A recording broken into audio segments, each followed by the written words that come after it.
Hi friends, dream B S സിയുടെ മറ്റൊരു LPUP interview ക്ലാസ്സിലേക്ക് എല്ലാവർക്കും സ്വാഗതം. ഇന്ന് നമ്മൾ നോക്കുന്നത് അധ്യാപന നൈപുണ്യങ്ങളെക്കുറിച്ചാണ്. അധ്യാപന നൈപുണ്യങ്ങളിൽ ഒന്നാമതായി പറയുന്നത് വൈജ്ഞാനിക തലത്തെക്കുറിച്ചാണ്.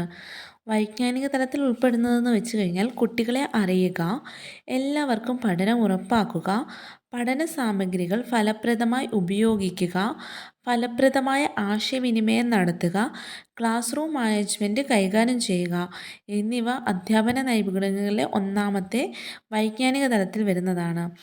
അടുത്തത് രണ്ടാമത്തേത് സാമൂഹ്യ തലമാണ്. അധ്യാപന നൈപുണ്യങ്ങളിൽ രണ്ടാമത്തേത് സാമൂഹ്യ തലം. സാമൂഹ്യ തലത്തിൽ പറയുന്നത് ജനാധിപത്യപരമായ പഠന പ്രക്രിയ, സഹപ്രവർത്തകരും സമൂഹവുമായുള്ള ഒരു ബന്ധം സ്ഥാപിക്കുക, കുട്ടികളുടെ സാംസ്കാരിക പരിസരം മനസ്സിലാക്കി വിവേചനരഹിതമായി ഇടപെടുവാൻ ഒരു അധ്യാപകന് കഴിയുക. ഇതാണ് സാമൂഹ്യ തലം കൊണ്ട് ഉദ്ദേശിക്കുന്നത്. മൂന്നാമത്തേത് ഭൗതിക തലം. ഭൗതിക തലം എന്ന് വെച്ച് കഴിഞ്ഞാൽ വൃത്തിയുള്ള ഒരു അന്തരീക്ഷം അഥവാ ഒരു ക്ലാസ് മുറി ഉണ്ടാക്കുക, പിന്നെ പഠനത്തിന് അനുയോജ്യമായ അന്തരീക്ഷം കുട്ടികൾക്ക് ഒരുക്കി കൊടുക്കുക.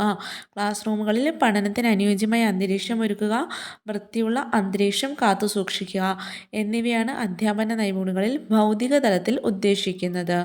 നാലാമത്തത് സംഘടനാ തലം.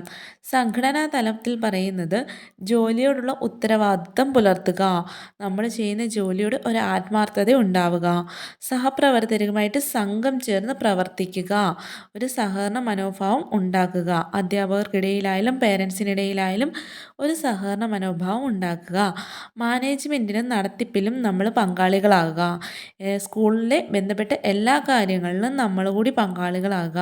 അതാണ് സംഘടനാ തലം കൊണ്ട് ഉദ്ദേശിക്കുന്നത്.